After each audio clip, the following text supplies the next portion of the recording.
എല്ലാവർക്കും എൻ്റെ പുതിയൊരു വീഡിയോയിലേക്ക് സ്വാഗതം. ഇന്നത്തെ വീഡിയോ കിച്ചണിലാണല്ലോ, അപ്പം കിച്ചൺ ടിപ്സ് ആൻഡ് ഹാക്സ് ചെയ്യാം. ഇതിപ്പം ടിപ്സ് ആൻഡ് ഹാക്സിൻ്റെ മൂന്നാമത്തെ വീഡിയോ ആണ്. പിന്നെ നമ്മളൊരു കുക്കിങ്ങിൻ്റെ മാത്രം ടിപ്സ് ഉള്ള ഒരു വീഡിയോയും കൂടെ ചെയ്തിട്ടുണ്ട്. അപ്പോൾ ശരിക്കും പറഞ്ഞു കഴിഞ്ഞാൽ കുക്കിംഗ് ആൻഡ് കിച്ചൺ റിലേറ്റഡ് ഇത് നാലാമത്തെ വീഡിയോ ആണ്. ശരിക്കും പറഞ്ഞാൽ ഞാൻ ഒരു വീഡിയോ ചെയ്യാൻ തന്നെ ടിപ്സ് ഉണ്ടാവുമെന്ന് എനിക്ക് ഭയങ്കര സംശയമായിരുന്നു. പക്ഷെ ഇതിപ്പം 4 വീഡിയോസ് ആയിട്ടുണ്ട് കേട്ടോ. അപ്പോൾ എനിക്കതിൽ ഭയങ്കര സന്തോഷമാണ്, കാരണം ഒരു കണ്ടന്റ് എനിക്ക് കിട്ടുന്നുണ്ടല്ലോ. അങ്ങനെ ഞാൻ കുറേ നോട്ട് ചെയ്ത് വെച്ചിട്ടുണ്ട്. അപ്പോൾ ഞാൻ വിചാരിച്ചു ഇന്ന് ഒരു 20 കിച്ചൺ രഹസ്യങ്ങൾ നിങ്ങളുടെ കൂടെ ഷെയർ ചെയ്യാമെന്ന്. ഇതിപ്പം കുറേയെല്ലാം എല്ലാവർക്കും അറിയുന്നതായിരിക്കും, എന്നാലും അറിയാത്തതായിട്ടൊക്കെ കുറച്ചുണ്ടാവുമല്ലോ. അത് നമുക്ക് എല്ലാവർക്കും ഒരു എന്താ പറയുക, അറിയാത്തവർക്കൊരു പുതിയ അറിവല്ലേ. അതുകൊണ്ടാണ് കേട്ടോ ഞാൻ ഈ ഒരു വീഡിയോ ചെയ്യുന്നത്. അപ്പോൾ ഈ വീഡിയോ കാണുന്ന എല്ലാവരും സുഖമായിട്ടിരിക്കുന്നുവെന്ന് ഞാൻ വിചാരിക്കുന്നു. അപ്പോൾ നമുക്ക് പെട്ടെന്ന് വീഡിയോയിലേക്ക് പോയാലോ. അപ്പം ഞാൻ വീഡിയോ സ്റ്റാർട്ട് ചെയ്യുന്നതിന് മുന്നേ മുടിയൊക്കെ കെട്ടി സെറ്റായിട്ടുണ്ട്. കിച്ചണല്ലേ, കിച്ചണിൽ നമ്മൾ മുടി അയച്ചിടുന്നത് ഒട്ടും നല്ലതല്ല. അതുകൊണ്ട് തന്നെ ഞാൻ മുടിയൊക്കെ കെട്ടി സെറ്റാക്കിയിട്ടുണ്ട്. അപ്പം നമുക്ക് ടിപ്പിലേക്ക് പോവാം.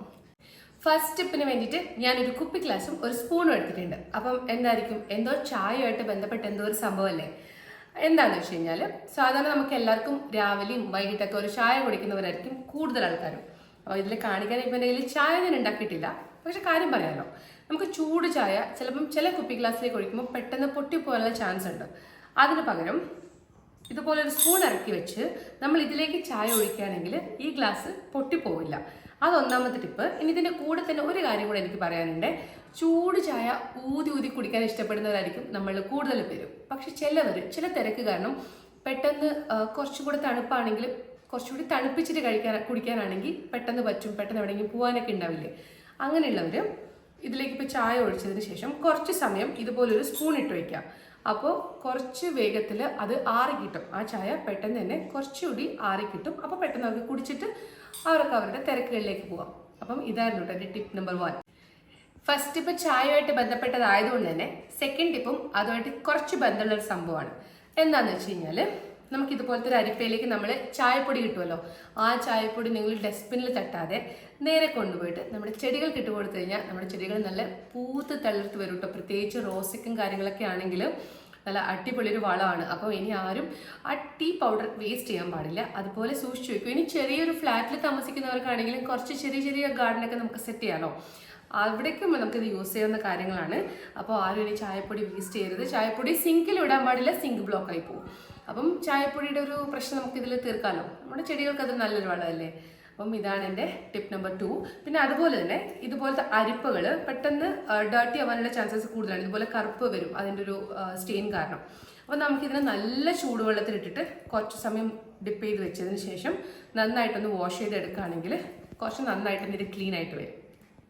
അടുത്ത ടിപ്പ് എന്താണെന്ന് വെച്ച് കഴിഞ്ഞാൽ നമ്മുടെ വാട്ടർ ബോട്ടിൽസ് ഉണ്ടല്ലോ. അപ്പോൾ നമ്മൾ ചിലപ്പം ബാഗിലൊക്കെ വെച്ചിട്ട് പോകുമ്പോൾ ഇത് ലീക്ക് ആവുമെന്നുള്ള വലിയ പ്രശ്നങ്ങളുണ്ട്. ചില ബോട്ടിലൊന്നും നല്ല ടൈറ്റ് ആയിട്ട് ഇരിക്കണമെന്നില്ല. നമ്മൾ വാങ്ങിച്ചതിന് ശേഷം ആയിരിക്കും നമ്മൾ ആ പ്രോബ്ലം അറിയുക. അപ്പോൾ നമുക്കത് തിരിച്ചു കൊടുക്കാനും പറ്റാത്ത കാര്യങ്ങളുണ്ടാവുമല്ലോ. അപ്പോൾ നമുക്കിത് ഭയങ്കര ലീക്ക് ആണെങ്കിൽ നമുക്ക് ബാഗിൽ കൊണ്ടുപോകാനൊക്കെ ബുദ്ധിമുട്ടായിരിക്കും. അപ്പോൾ ഒന്നും പേടിക്കേണ്ട. അപ്പോൾ എന്താ ചെയ്യാന്ന് വെച്ച് കഴിഞ്ഞാൽ നമുക്കിതിങ്ങനെ ഓപ്പൺ ചെയ്തിട്ട് ഒരു റബ്ബർ ബാൻഡ് എടുക്കുക. എന്നിട്ട് ആ റബ്ബർ ബാൻഡ് ഇങ്ങനെ ഇട്ട് കൊടുക്കുക. അതിനുശേഷം കുപ്പിയുടെ മൂട് നന്നായിട്ട് അടക്കുക. അപ്പോൾ എന്താവെന്ന് വെച്ച് കഴിഞ്ഞാൽ ടൈറ്റായി അവിടെ നിന്നോളും. പിന്നെ അത് ലീക്കാവില്ല കേട്ടോ. അപ്പം നമുക്ക് പുതിയൊരു കുപ്പി വാങ്ങിക്കുന്നത് വരെയൊക്കെ നമുക്ക് ഇതുപോലത്തെ ചെറിയ ടിപ്പ് ഭയങ്കര ഹെൽപ്ഫുൾ ആവില്ലേ. എൻ്റെ അടുത്ത ടിപ്പ് അടുക്കളയിൽ ഒരുപാട് പെരുമാറുന്നവർക്കല്ല, അടുക്കളയിൽ പുതിയതായിട്ട് വരുന്നവർക്കാണ് കേട്ടോ. നമ്മുടെ വഴുതനങ്ങ ഉണ്ടല്ലോ, വഴുതനങ്ങയൊക്കെ മുറിച്ച് കഴിഞ്ഞാൽ അപ്പോൾ തന്നെ അതിനെ ഒരു വെള്ളത്തിലേക്ക് ഇട്ട് കൊടുക്കുക, അല്ലെങ്കിൽ അതൊരു കറുപ്പ് കളറാവാൻ ചാൻസ് ഉണ്ട്. അതുപോലെ തന്നെ ഉരുളക്കിഴങ്ങാണെങ്കിലും വെള്ളത്തിലേക്ക് മുറിച്ചിട്ടാൽ മതി, അല്ലെങ്കിൽ അതിൻ്റെ ഒരു കളറിലൊരു മാറ്റം വരും. അപ്പോൾ ഇതൊക്കെ പച്ചക്കറി മുറിക്കുന്ന ഒരു സമയത്തുള്ള ചെറിയ ടിപ്സാണ് കേട്ടോ. നമ്മൾ സാധാരണ പച്ചപ്പയറും കാര്യങ്ങളൊക്കെ ആണെങ്കിൽ നമ്മൾ മുറിച്ച് വെക്കും, കഴുകിയിട്ട് മുറിക്കും. പക്ഷെ വഴുതനങ്ങ ഒരിക്കലും അങ്ങനെ ചെയ്യേണ്ട. വഴുതനങ്ങ മുറിച്ചിട്ട് നമുക്കൊരു വെള്ളത്തിലേക്ക് ഇട്ടിട്ട് കഴുകിയിട്ടെടുത്താൽ മതി. അടുത്ത ടിപ്പിന് വേണ്ടിയിട്ട് ഞാനൊരു തേങ്ങാ കഷ്ണം എടുത്തിട്ടുണ്ട്. ഇതെന്താണെന്ന് വെച്ച് കഴിഞ്ഞാൽ എനിക്കൊക്കെ ഇപ്പോൾ തേങ്ങ ചിരകി ഒരു കറി ഉണ്ടാക്കുമ്പോൾ ഏറ്റവും ബുദ്ധിമുട്ട് എന്താണെന്ന് വെച്ചാൽ തേങ്ങ ചിരകി ഇടാനാണ് കേട്ടോ. എനിക്ക് ഭയങ്കര മടിയാണ് പണ്ട് മുതലേ. അപ്പം എന്നെപ്പോലെ മടിയുള്ളവരൊക്കെ ഉണ്ടാവുമല്ലോ. ഞാനിപ്പോൾ സാധാരണ ഒരു വലിയ സദ്യയോ കാര്യങ്ങളോ എന്തെങ്കിലുമൊക്കെ റെഡിയാക്കുന്നുണ്ടെങ്കിൽ ഞാനത് തലേദിവസം തന്നെ ഫസ്റ്റ് ചെയ്യുന്നൊരു കാര്യം തേങ്ങ ചിരകി നന്നായിട്ട് ഒരു വലിയ ബോക്സിൽ ഞാനതിനെ ഫ്രിഡ്ജിൽ സ്റ്റോർ ചെയ്യാറാണ്. പക്ഷെ ഞാൻ ഒരുപാട് ദിവസത്തേക്കൊന്നും സ്റ്റോർ ചെയ്യാറില്ല. മാക്സിമം ഒരു 2 ദിവസത്തിൽ ഞാനിത് തീർക്കാറുണ്ട്. പക്ഷെ ചിലപ്പം ജോലിക്കൊക്കെ പോകുന്നവരാണെങ്കിൽ അവർക്ക് ഒരാഴ്ചത്തേക്കൊക്കെ ഒരുമിച്ച് ചിരകി വെച്ച് കഴിഞ്ഞാൽ കുറച്ചുകൂടെ അത് സൗകര്യമാവുമല്ലോ. രാവിലെ എഴുന്നേറ്റ് തോരനൊക്കെ ഉണ്ടാക്കും, അതിന് കുറച്ചെടുത്ത് നമുക്ക് പാത്രത്തിലേക്ക് കടായിലേക്ക് തട്ടിയാൽ മതിയല്ലോ. അപ്പോൾ അങ്ങനെയുള്ളവർക്ക് വേണ്ടിയിട്ടാണ്. നമുക്ക് എല്ലാവർക്കും ടെൻഷനാണ്, കുറച്ച് അധിക ദിവസം തേങ്ങ ചിരകിയിട്ട് ഫ്രിഡ്ജിൽ വെച്ച് കഴിഞ്ഞാൽ അത് മോശമായി പോവുക, അതിനൊരു മഞ്ഞ കളർ വരുമോ, സ്മെല്ല് വരുമോ എന്നൊക്കെയുള്ള ടെൻഷൻ ഉണ്ടാവും. അപ്പോൾ ആ ഒരു ടെൻഷൻ മാറ്റാൻ വേണ്ടിയിട്ടുള്ളൊരു ടിപ്പാണ്, നമ്മൾ ചിരകി വെക്കുമ്പം ഒരു ബോക്സിലേക്ക് കുറച്ച് ഉപ്പ് കൂടി ഇട്ടിട്ട് നന്നായിട്ട് മിക്സ് ചെയ്യുകയാണെങ്കിൽ, ഇതിപ്പോൾ നമ്മൾ തോരനൊക്കെ ആണെങ്കിൽ നമുക്ക് ആ ഉപ്പ് പ്രശ്നമാവില്ലല്ലോ, നമ്മൾ എന്തായാലും അത് പായസത്തിന് യൂസ് ചെയ്യുന്നില്ലല്ലോ. അപ്പോൾ കുറച്ചും കൂടി ഉപ്പിട്ടിട്ട് അതിനൊന്ന് കുറച്ചൊരു ഉപ്പിട്ടിട്ട് അതിനൊന്ന് മിക്സ് ചെയ്ത് നമ്മൾ എയർ ടൈറ്റ് ആയിട്ട് ഒരു കണ്ടെയ്നറിൽ ഫ്രിഡ്ജിൽ സൂക്ഷിക്കുകയാണെങ്കിൽ ഒരാഴ്ച വരെയൊക്കെ നിങ്ങൾക്ക് നല്ല ഫ്രഷ് ആയിട്ട് തന്നെ അതിനകത്ത് കിടല്. സാധാരണ നമ്മുടെ എല്ലാവരുടെയും വീട്ടിൽ ബിസ്ക്കറ്റ്സ് ഉണ്ടാവും, കാരണം ചെറിയ കുട്ടികളാവട്ടെ, സ്കൂളിൽ പോകുന്ന കുട്ടികളാവട്ടെ, വയസ്സായവരാവട്ടെ, നമ്മളെപ്പോലുള്ളവരാവട്ടെ, ആർക്കാണെങ്കിലും ചായയുടെ കൂടെ ഒരു ബിസ്ക്കറ്റ് കിട്ടിയ സന്തോഷമല്ലേ. അപ്പോൾ നമ്മൾ പാക്കറ്റ് ഒന്ന് ഓപ്പൺ ചെയ്തതിന് ശേഷം ഇതുപോലത്തെ ഒരു ബോക്സിലേക്ക് നമ്മൾ മാറ്റാറുണ്ടല്ലോ. പക്ഷെ ചില സമയം നമ്മൾ ഇതുപോലത്തെ ബോക്സിലേക്ക് മാറ്റിയാൽ പോലും അത് പെട്ടെന്ന് തന്നെ തണുത്ത് പോകാനുള്ള ചാൻസ് കൂടുതലാണ്. തണുത്ത് കഴിഞ്ഞാൽ പിന്നെ ആ ബിസ്ക്കറ്റിൻ്റെ ഒരു ടേസ്റ്റ് ഉണ്ടാവില്ലല്ലോ. അപ്പം നമുക്ക് അത് മാറ്റാൻ വേണ്ടിയിട്ട് ബിസ്ക്കറ്റ് ഇടുന്നതിന് കൂട്ടത്തിൽ തന്നെ നമുക്ക് കുറച്ച് അരിമണി ഉണ്ടല്ലോ, നമ്മുടെ ചോറ് വെക്കുന്ന അരി ഉണ്ടല്ലോ, ആ അരി കുറച്ചുകൂടി നമുക്ക് ഈ ഒരു ബോക്സിലേക്ക് ഇട്ട് കൊടുക്കാം. എന്നിട്ട് നമ്മൾ ഇതിനെ ടൈറ്റായിട്ട് അടച്ചു വെക്കുകയാണെങ്കിൽ അത് തണുത്ത് പോവാതെ കുറേ നാൾ നമുക്കിതുപോലെ സ്റ്റോർ ചെയ്യാൻ പറ്റുന്നതാണ്. സത്യം പറഞ്ഞു കഴിഞ്ഞാൽ ബിസ്ക്കറ്റ് കുറേ നാളൊന്നും ഇങ്ങനെ നിൽക്കില്ല, ആരെങ്കിലുമൊക്കെ കണ്ടെടുത്ത് കഴിച്ച് തീർക്കും. പക്ഷേ ഇനി നമുക്ക് കുറച്ച് അധികം ദിവസം വെക്കണമെങ്കിൽ നമുക്ക് ഇതുപോലത്തെ ഈ അരിമണിയുടെ ടിപ്പ് യൂസ് ചെയ്താൽ മതി. ഇനി എനിക്ക് എന്താ പറയാനുള്ളതെന്ന് വെച്ച് കഴിഞ്ഞാൽ, ഇതുപോലെ ഒരു ഗ്ലാസിൻ്റെ ഉള്ളിൽ വേറൊരു ഗ്ലാസ്, കുപ്പി ഗ്ലാസ് ഇങ്ങനെ ഉള്ളിൽ സ്റ്റക്ക് ആവുകയാണെങ്കിൽ, കുപ്പിയല്ലേ, അപ്പോൾ നമുക്ക് ഇങ്ങനെ എടുക്കുമ്പം ചിലപ്പോൾ പെട്ടെന്ന് കിട്ടണമെന്നില്ല. ഇത് ഞാൻ കാണിക്കാൻ വേണ്ടി ഇങ്ങനെ ചെയ്യുന്നില്ല കേട്ടോ, ഇത് ചെറിയൊരു ഗ്ലാസ് ആയതുകൊണ്ട് പെട്ടെന്ന് വരുന്നുണ്ട്. പക്ഷെ ചില കേസിൽ ഇത് പെട്ടെന്ന് വരില്ല. അപ്പോൾ നമുക്കിതിനെ ബലം പ്രയോഗിക്കാൻ ഒരു പേടിയായിരിക്കും, കാരണം കുപ്പിയല്ലേ, പൊട്ടിക്കൈയിൽ എവിടെയെങ്കിലും കൊണ്ടാലോ. അതിന് പകരം നമ്മൾ എന്താ ചെയ്യേണ്ടതെന്ന് വെച്ച് കഴിഞ്ഞാൽ, ഇതുപോലൊരു അവസ്ഥ വരികയാണെങ്കിൽ ഇതുപോലത്തെ സ്ലാബിൽ നമ്മൾ ഇതിനെ നന്നായിട്ടൊന്ന് റോൾ ചെയ്ത് കൊടുക്കാം. സ്ലാബിൻ്റെ മുകളിൽ വെച്ച് ഇങ്ങനെ ഒന്ന് റോൾ ചെയ്ത് കഴിഞ്ഞാൽ ഇത് പെട്ടെന്ന് തന്നെ ഇങ്ങനെ ഈസി ആയിട്ട് ഊരിപ്പോരും. അടുത്ത ടിപ്പ് എന്താണെന്ന് വെച്ച് കഴിഞ്ഞാൽ, നമ്മുടെ വെണ്ടയ്ക്ക നമുക്ക് ഫ്രിഡ്ജിൽ ഇതുപോലെ പാക്കറ്റിൽ സ്റ്റോർ ചെയ്യാതെ, ഏതെങ്കിലുമൊക്കെ പ്ലാസ്റ്റിക് കവറിൽ സ്റ്റോർ ചെയ്യാതെ ഇതുപോലൊരു ബോക്സിൽ നമ്മൾ സ്റ്റോർ ചെയ്യുകയാണെങ്കിൽ കുറച്ചധികം ദിവസം നിൽക്കും. പക്ഷേ സ്റ്റോർ ചെയ്യുന്നതിന് മുന്നേ ശ്രദ്ധിക്കേണ്ട ഒരു കാര്യമുണ്ട്, നമ്മൾ ഇതിൻ്റെ ഈ 2 ടിപ്പും നമ്മളൊന്ന് കട്ട് ചെയ്ത് കൊടുക്കാം. കട്ട് ചെയ്തിട്ട് ഇങ്ങനെ ക്ലീൻ ആക്കിയിട്ട് തന്നെ നമ്മളിതിനെ സൂക്ഷിച്ച് ഒരു ബോക്സിൽ അടച്ച് വെക്കുകയാണെങ്കിൽ ഒരുപാട് ദിവസം നല്ല ഫ്രഷ് ആയിട്ട് തന്നെ നിൽക്കും. കാരണം കുറച്ചധികം ദിവസം ഏറ്റവും പെട്ടെന്ന് കേടായി പോകുന്നൊരു പച്ചക്കറി കൂടിയാണ് ഈ വെണ്ടയ്ക്ക അല്ലേ. ഒരു എന്താ പറയുക, നല്ലോണം മൂത്ത് പോയി കഴിഞ്ഞാൽ നമുക്കത് യൂസ് ചെയ്യാൻ പറ്റില്ല, അത് നമുക്ക് മെഴുക്ക് വരട്ടി നോക്കുമ്പോൾ ടേസ്റ്റ് ഉണ്ടാവില്ലല്ലോ. അപ്പോൾ നമ്മൾ എപ്പോഴും ഈ 2 അറ്റം കട്ട് ചെയ്തിട്ട് നമ്മൾ ഇതുപോലെ സ്റ്റോർ ചെയ്യുകയാണെങ്കിൽ കുറച്ചധികം ദിവസം ഫ്രഷ് ആയിട്ട് നിൽക്കും. അടുത്ത ടിപ്പ് എന്താണെന്ന് വെച്ച് കഴിഞ്ഞാൽ, നമ്മുടെ ഉണക്കമീനുമായിട്ട് ബന്ധപ്പെട്ടതാണ്. ഇവിടെ സാധാരണ അമ്മ പണ്ടൊക്കെ ഉണക്കമീൻ മുറിച്ചിട്ട് അതിനകത്ത് പെട്ടെന്ന് ഉപ്പ് പോകാൻ വേണ്ടിയിട്ട് ചെറിയ ന്യൂസ് പേപ്പറിൻ്റെ പീസ് മുറിച്ചെടുത്ത് ഞാൻ കണ്ടിട്ടുണ്ട്. പക്ഷേ ഉപ്പ് പോവാൻ നല്ല എളുപ്പത്തിലൊരു വഴി എന്താണെന്ന് വെച്ച് കഴിഞ്ഞാൽ, നമ്മൾ ഇതിനെ ഇങ്ങനെ കട്ട് ചെയ്തിട്ട് കുറച്ച് കഞ്ഞിവെള്ളം എടുത്തിട്ടുണ്ടേ, നമ്മൾ ഈ കഞ്ഞിവെള്ളത്തിലേക്ക് ഇട്ടിട്ട് സോക്ക് ചെയ്ത് വെക്കുകയാണെങ്കിൽ ഇതിൻ്റെ ഉപ്പ് പെട്ടെന്ന് പോകും കേട്ടോ. ഇന്നിവിടെ ഉച്ചയ്ക്ക് ഉണക്കമീനുണ്ട്, അപ്പോൾ ഞാൻ വിചാരിച്ചു നിങ്ങളെ കൂടെ കാണിക്കാം. അപ്പോൾ പെട്ടെന്ന് ഓർത്തൊരു ടിപ്പാണ്, നമ്മളിങ്ങനെ കട്ട് ചെയ്തിട്ട് നമുക്കിതിനെ കഞ്ഞിവെള്ളത്തിലേക്ക് ഇട്ട് വയ്ക്കാം. അപ്പോൾ ഈ ഒരു ടിപ്പ് നിങ്ങളെല്ലാവരും ട്രൈ ചെയ്ത് നോക്കില്ലേ. അടുത്ത കാര്യം എന്താണെന്ന് വെച്ച് കഴിഞ്ഞാൽ, നമ്മുടെ എല്ലാവരും കൂടുതലും മോരുകറിയൊക്കെ ഉണ്ടാക്കാറില്ലേ. അപ്പോൾ ഈ മോരുകറി നമ്മൾ സ്റ്റോർ ചെയ്ത് വെക്കുമ്പോൾ ചിലപ്പോൾ നമ്മൾ ഫ്രിഡ്ജിലൊക്കെ സ്റ്റോർ ചെയ്യും. പക്ഷേ അതല്ല, ഇപ്പോൾ നമ്മൾ അതിനെ എങ്ങോട്ടെങ്കിലും ക്യാരി ചെയ്യണം, അല്ലെങ്കിൽ നമ്മുടെ വീട്ടിൽ തന്നെ സ്റ്റോർ ചെയ്യുകയാണെങ്കിലും ഫ്രിഡ്ജിന് പുറത്ത് സ്റ്റോർ ചെയ്യുന്നവർ ഇതുപോലത്തെ ഒരു ഗ്ലാസ് ജാറിൽ എപ്പോഴും സ്റ്റോർ ചെയ്യാൻ നോക്കുക. അങ്ങനെയാണെങ്കിൽ ഒരു 4-5 ദിവസം വരെ ആ മോരുകറി കേടുകൂടാതെ തന്നെ നിൽക്കും കേട്ടോ. നമ്മൾ സാധാരണ വേറെ ഏതൊരു പാത്രത്തിൽ സ്റ്റോർ ചെയ്യുന്നതിനേക്കാളും വളരെ എഫക്റ്റീവായിട്ട് സ്റ്റോർ ചെയ്യാൻ പറ്റുന്ന ഒരു സംഭവമാണ് ഇതുപോലത്തെ ഒരു ഗ്ലാസ് ജാർ. അപ്പോൾ എല്ലാവരും അത് ശ്രദ്ധിക്കണം. ഇനി നമ്മൾ എവിടെയെങ്കിലും കൊടുത്ത് വിടില്ലേ, ചിലപ്പം മോരുകറി നമ്മുടെ മക്കളുടെ വീട്ടിലേക്കോ എവിടെയെങ്കിലും നമ്മൾ പാഴ്സൽ ചെയ്ത് വിടില്ലേ, അപ്പോഴാണെങ്കിൽ പോലും ഇതുപോലൊരു ഗ്ലാസ് പോട്ടിൽ നിങ്ങൾ സ്റ്റോർ ചെയ്ത് വിടുകയാണെങ്കിൽ 2-3 ദിവസം ഇപ്പോൾ ട്രാവൽ ചെയ്യുകയാണെങ്കിൽ പോലും വലിയ പ്രശ്നമൊന്നും വരില്ല. അത് നല്ല അതേ ടേസ്റ്റ് നമുക്കത് കഴിക്കാൻ പറ്റും. അടുത്തിൻ്റെ ഒരു ടിപ്പ് ചിലപ്പോൾ നിങ്ങൾക്കൊക്കെ അറിയുന്നതായിരിക്കും. നമ്മൾ തേങ്ങാപ്പാൽ എടുക്കുമ്പം നമ്മൾ എപ്പോഴും ആദ്യത്തെ പാൽ, 1-ാം പാൽ എടുക്കുമ്പോൾ കുറച്ച് ചൂടുവെള്ളം ഒഴിച്ചിട്ട് നന്നായിട്ടൊന്ന് അരച്ചെടുക്കുകയാണെങ്കിൽ നല്ല തിക്കായിട്ടുള്ള തേങ്ങാപ്പാൽ കിട്ടും. 2ാമത് അരയ്ക്കുന്നത് നമുക്ക് കുറച്ച് സാധാരണ വെള്ളമാണെങ്കിലും കുഴപ്പമില്ല. പക്ഷേ 1-ാം പാൽ എടുക്കുമ്പോൾ നമ്മൾ എപ്പോഴും ചൂടുവെള്ളം ഒഴിച്ചിട്ട് തന്നെ നമ്മൾ 1-ാം പാൽ എടുക്കുകയാണെങ്കിൽ നല്ല കട്ടിയുള്ള പാൽ നമുക്ക് കിട്ടും കേട്ടോ. ഇപ്പം എല്ലാവരും ഇൻസ്റ്റൻ്റൊക്കെ ആയിരിക്കും യൂസ് ചെയ്യുന്നത്, എന്നാലും നല്ല എന്താ പറയുക, തേങ്ങാപ്പാലൊക്കെ എടുത്ത് കറിയൊക്കെ വെക്കുന്നവരുണ്ടാവില്ലേ പായസത്തിനും കാര്യത്തിനൊക്കെ, അങ്ങനെയുള്ളവർ ചൂടുവെള്ളം ഒഴിച്ചിട്ട് തേങ്ങാപ്പാൽ എടുക്കാൻ ഒന്ന് ശ്രദ്ധിക്കണേ.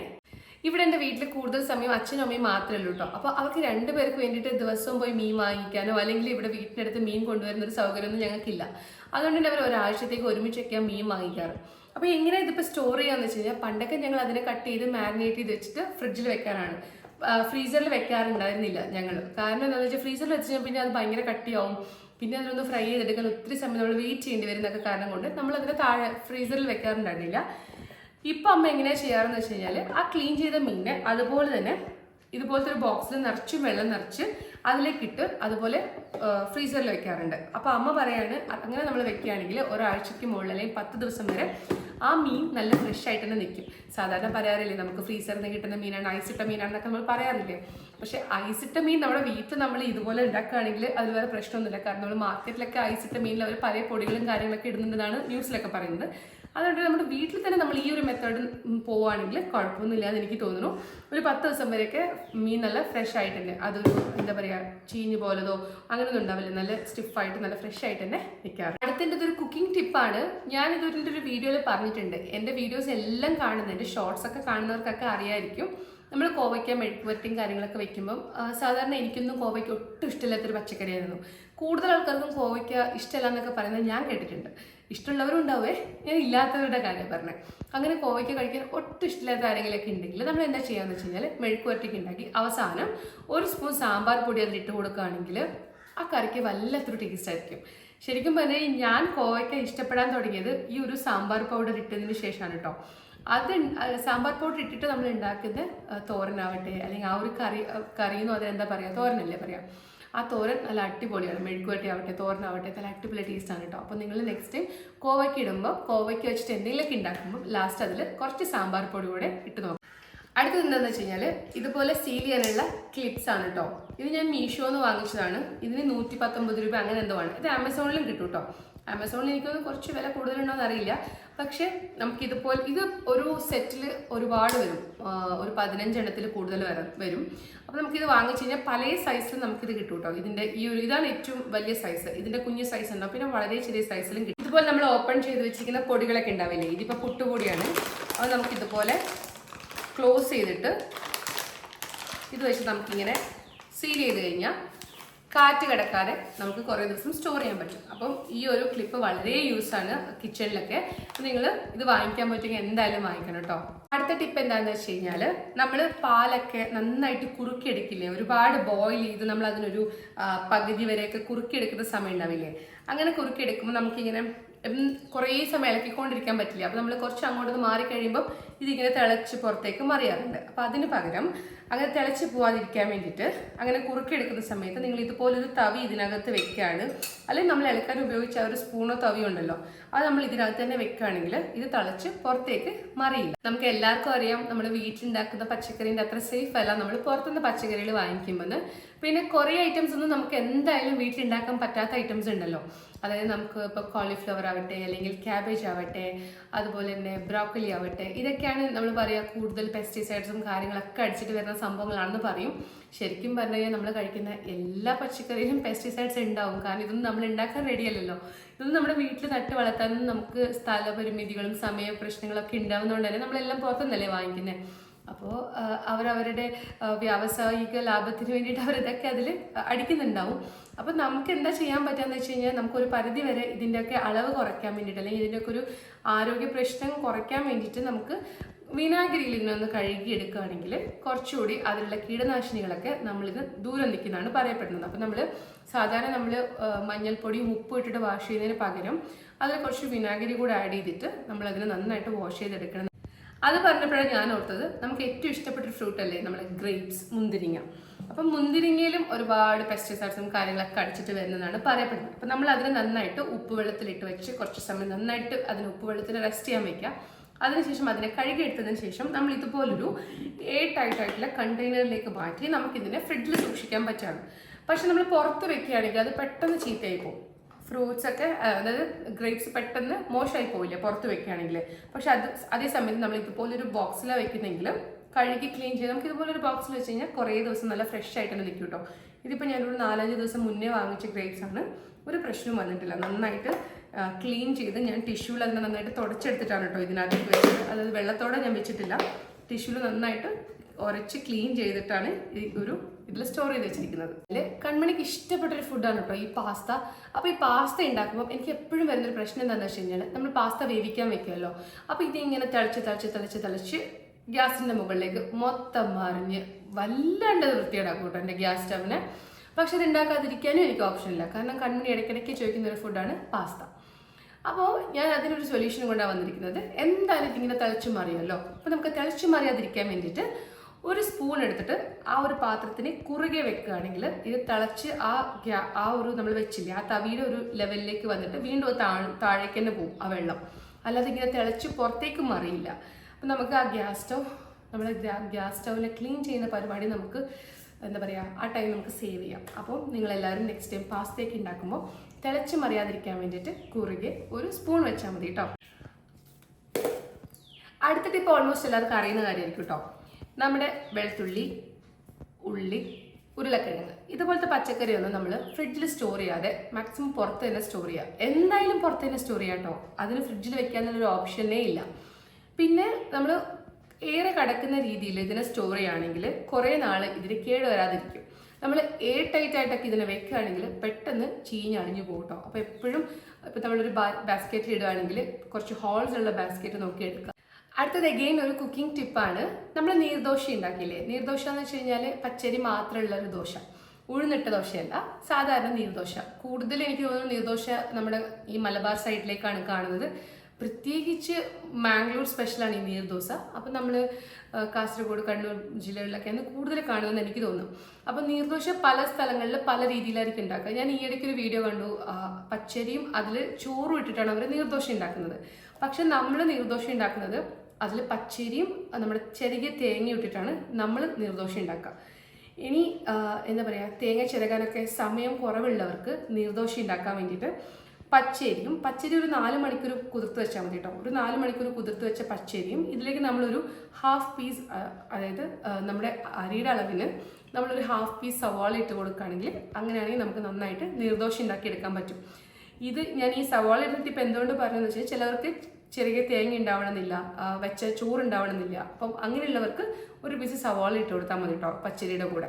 ഇന്നത്തെ എൻ്റെ ഫൈനൽ ടിപ്പ് എന്താണെന്ന് വെച്ച് കഴിഞ്ഞാൽ നമ്മുടെ കിച്ചൺ കുറച്ച് ക്ലീൻ ആയിട്ട് കാണാനാണ് എനിക്ക് ഭയങ്കര ഇഷ്ടം. അപ്പോൾ നമ്മുടെ സിങ്കിൻ്റെ അടുത്ത് ഇതുപോലൊരു കുഞ്ഞ് ഡസ്റ്റ്ബിൻ സെറ്റ് ചെയ്യുകയാണെങ്കിൽ നമ്മുടെ ആ സിങ്ക് ഏരിയയും പിന്നെ അതുപോലെ തന്നെ നമ്മൾ വെജിറ്റബിൾസ് കട്ട് ചെയ്യുന്ന ആ ഒരു ഏരിയയൊക്കെ നല്ല ക്ലീൻ ആയിട്ട് തന്നെ നിൽക്കും. കട്ട് ചെയ്ത് അപ്പോൾ തന്നെ ആ വേസ്റ്റൊക്കെ നമ്മൾ ഇതുപോലത്തെ ഒരു കുഞ്ഞു ഡസ്റ്റ്ബിന്നിലേക്ക് ട്രാൻസ്ഫർ ചെയ്യുകയാണെങ്കിൽ ആ ഏരിയ നമുക്ക് പിന്നെ അത് ക്ലീൻ ചെയ്യുന്ന ഒരു ഡബിൾ പണിയല്ലേ, അത് നമുക്ക് ഉണ്ടാവില്ല. അപ്പോൾ അത്രയും സമയം നമുക്ക് ലാഭിക്കാം. അതുപോലെ തന്നെ നമ്മുടെ കിച്ചൺ സ്ലാബൊക്കെ നല്ല ക്ലീൻ ആയിട്ട് തന്നെ കിടക്കും കേട്ടോ. അപ്പോൾ ചെറിയൊരു ഡസ്റ്റ്ബിൻ വാങ്ങിച്ചിട്ട് നമ്മുടെ സിങ്കിൻ്റെ അടുത്ത് നിങ്ങൾ സെറ്റ് ചെയ്യാം. ഈ വീഡിയോ ഞാനിവിടെ വൈൻഡ് അപ്പ് ചെയ്യാൻ പോവാണ്. ഇന്ന് കുറച്ചധികം ടിപ്സ് ആൻഡ് ഹാക്സ് ഉൾപ്പെടുത്തിയിട്ടുണ്ട്. ഇതിൽ കുറേ ടിപ്സൊക്കെ നിങ്ങൾക്ക് അറിയുന്നതായിരിക്കും, പക്ഷേ എന്നാലും കുറച്ച് പേരൊക്കെ ഉണ്ടാവില്ലേ അറിയാത്തതായിട്ട്, അവർക്കും കൂടെ വേണ്ടിയിട്ടാണ് കേട്ടോ ഞാൻ ഇതൊക്കെ പറയുന്നത്. അപ്പോൾ എൻ്റെ പഴയ വീഡിയോസ് ഒന്നും കാണാത്തവരാണെങ്കിൽ ആ വീഡിയോസ് കൂടെ എന്തായാലും കണ്ടു നോക്കണം. അതിലും കുറേ ടിപ്സ് ആൻഡ് ഹാക്സ് ഞാൻ പറഞ്ഞിട്ടുണ്ട് കേട്ടോ. അതുപോലെ തന്നെ നിങ്ങളിതൊക്കെ നിങ്ങളുടെ ഡേ ടു ഡേ ലൈഫിൽ നിങ്ങൾ ട്രൈ ചെയ്ത് നോക്കിയിട്ട് നിങ്ങൾക്ക് ഇത് വർക്കായി കഴിഞ്ഞാൽ എന്തായാലും താഴെ കമൻറ്റിൽ പറയണം കേട്ടോ. ഇതൊക്കെ ഞങ്ങൾ ട്രൈ ചെയ്തു എന്നൊക്കെ വന്നിട്ട് കമൻറ്റിൽ പറയണം. ഞാൻ അതൊക്കെ വായിക്കും, അതിനൊക്കെ ഞാൻ റിപ്ലൈ ചെയ്യുന്നതായിരിക്കും കേട്ടോ. എനിക്ക് കുറേ കമൻസ് ഒക്കെ വരുന്നുണ്ട്, അപ്പോൾ അവർക്കൊക്കെ ഞാൻ റിപ്ലൈ കൊടുക്കാറുണ്ട്. എനിക്ക് നിങ്ങൾ കമൻറ്റ് ചെയ്യുന്നതൊക്കെ ഭയങ്കര ഇഷ്ടമാണ് കേട്ടോ. എനിക്ക് എന്നെ നിങ്ങളൊക്കെ എന്താ പറയുക, ഞാൻ വീഡിയോ ചെയ്യാണ്ടിരിക്കുമ്പോൾ അയ്യോ ഞാൻ വീഡിയോക്ക് വേണ്ടി വെയിറ്റ് ചെയ്യാനൊക്കെ പറഞ്ഞിട്ടൊക്കെ കുറേ പേര് കമൻറ്റ് ചെയ്യാറുണ്ട്. അതൊക്കെ എനിക്ക് ഭയങ്കര സന്തോഷമാണ്. ഞാനിപ്പോൾ എന്താ പറയുക അടുത്തടുത്ത് വീഡിയോസൊക്കെ ചെയ്യാൻ ശ്രമിക്കുന്നുണ്ട്. അപ്പം ഞാൻ ഈ ഒരു വീഡിയോ നിങ്ങൾക്ക് കുറേ പേർക്കെങ്കിലും ഹെൽപ്ഫുൾ ആവുമെന്ന് ഞാൻ വിചാരിക്കുന്നു. നിങ്ങൾ നിങ്ങളുടെ ഫാമിലി ആൻഡ് ഫ്രണ്ട്സിനൊക്കെ ഇതൊക്കെ ഷെയർ ചെയ്ത് കൊടുക്കാനും മറക്കരുത്. എന്തായാലും എൻ്റെ ഒരു വീഡിയോ ലൈക്ക് ചെയ്യണം കേട്ടോ നിങ്ങൾക്ക് ഇഷ്ടമായി കഴിഞ്ഞാൽ. പിന്നെ ചാനൽ കൂടെ സബ്സ്ക്രൈബ് ചെയ്യാൻ മറക്കരുത്. പുതിയ വീഡിയോ ആയിട്ട് ഞാൻ പെട്ടെന്ന് തന്നെ വരുന്നതായിരിക്കും. അതുവരെ ബൈ ബൈ.